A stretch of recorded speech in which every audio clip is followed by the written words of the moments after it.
Steven Universe is the property of Cartoon Network, Rebecca Sugar, and its respective owners. Any and all footage or images have been used for the sole purpose of critique or parody, and as such are protected under fair use. Please support the official release. Hey, how are you? I'm Slice of Otaku, and I want to talk to you about Future Vision. I love this ability. I think it's one of the most interesting ones in the entire series, and that may be because it's just so complex. But because it's this complex, not everyone understands it. With this video, I'm hoping we can change that. I firstly want us all to keep in mind that nobody can see into the definite future. Future Vision is the ability to see the various paths in which fate may take. These are possibilities, and some are more likely than others, but none can be 100% dismissed until the appointed time comes about. To truly understand Future Vision, we have to take a look at each of its known incarnations, and the best place to start has to be Sapphire, the core. The Future Vision ability stems from Sapphire and is a rarity on Homeworld, which made her a high-class gem of clarity. Yellow Diamond states that Sapphires are capable of foreseeing the purpose behind a specific war. Because whereas Scouts may be capable of illustrating the beneficial resources and geographic attributes of a potential planet, a Sapphire may be capable of illustrating the potential dangers of engagement. When presented with the potential dangers and benefits, the Diamond Authority may then decide to proceed or pass without getting their hands dirty to procure such information. Sapphire naturally has a very passive nature and is in no way built for combative purposes. Due to this, Sapphire's Future Vision is limited to futures free from her own intervention.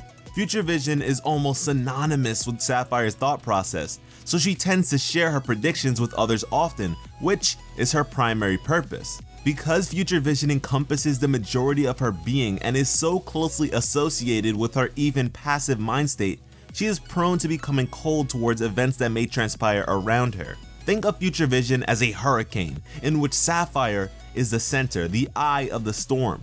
The range of her Future Vision is massive and expansive, so much so that her actual vision, her perception of what's before her, is lessened.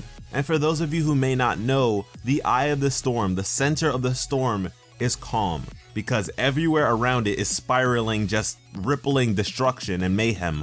But at its core, it's calm, there's nothing going on, it's tranquil. So on Homeworld, Sapphires have to be pampered and taken care of, because they may not recognize their own immediate needs as well as some other gems may.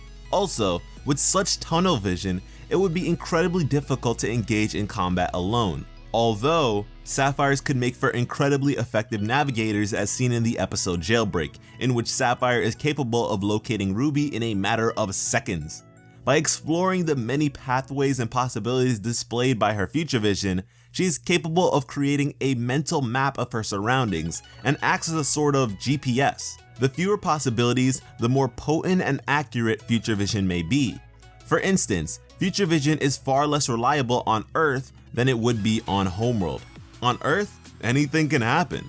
There are nowhere near as many restrictions and rules as there are on Homeworld, so a Sapphire's Future Vision flourishes in environments with a low amount of variables. From Sapphire, we can move on to Garnet, which adds Ruby into the mix, dramatically altering Future Vision into something new and unique to her. Ruby is one to panic. It is incredibly difficult for her to keep calm, and this seems to trickle into their Future Vision.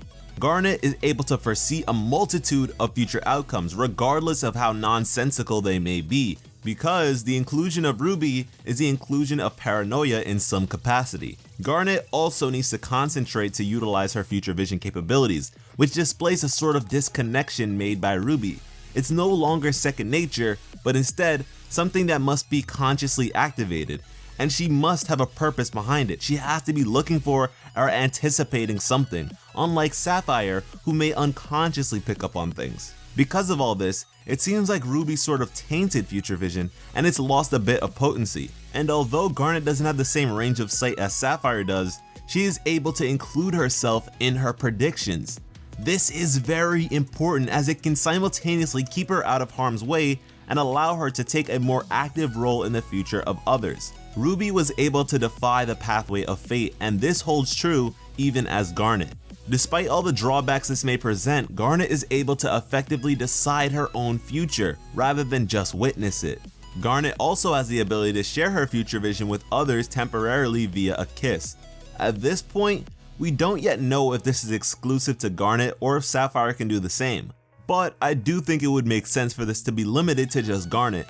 By being a fusion, she is already sharing her future vision. Another thing is, because future vision doesn't envelop the majority of her psyche as it does with Sapphire, she doesn't share her visions of the future as often. But this could also be attributed to her leadership tendencies. In the episode Gem Heist, Sapphire divulged the information that their plan will probably not work, which led to some skepticism. And if Garnet was in that position, I don't think that she would do the same. I think that she would hold that to herself and just do her thing. So, we've covered both Sapphire and Garnet, but if you think we're done, then you'd be wrong, because there is one more incarnation of Future Vision that is far less explored, but incredibly intriguing. That being the case of Sardonyx. Now, Sardonyx is the fusion of Ruby, Sapphire, and Pearl. The leadership of Garnet combined with the controlling nature of Pearl results in the Ringmaster, the extravagant ceremonial centerpiece that is Sardonyx. She desires attention and is very perceptive of how others feel about her, but fails to recognize how she may make others feel, thus retaining the Eye of the Storm mentality, otherwise lost in Garnet due to Ruby's inclusion. The future vision of Sardonyx is so expansive that it expands beyond even the reaches of her own world, seeping into our own. Sardonyx breaks the fourth wall on numerous occasions, addressing us as the viewers and acknowledging her existence as a cartoon character. It's pretty trippy. She is also very adept when it comes to calculations, as we can see with her careful dismantling of the communication hub. Although, this could be attributed to multiple capabilities displayed in both Garnet and Pearl beyond just Future Vision. I would have loved to investigate Sugilite's Future Vision, but unfortunately, we never really get to see her utilize the ability. Maybe the inclusion of Amethyst's reckless behavior onto Ruby's already impulsive nature dilutes the ability of Future Vision to such a substantial degree that it's not all that useful. Maybe we'll get our answer one day. I hope so. But I also hope that you enjoyed this video, and in the comments I'd like to know which iteration of Future Vision is your favorite, Sapphire's, Garnet's, or Sardonyx. If you enjoyed the video, be sure to let me know by liking it and subscribing if you haven't already. Share this video with anyone you'd like to be around in the future, and have an awesome day. I love you.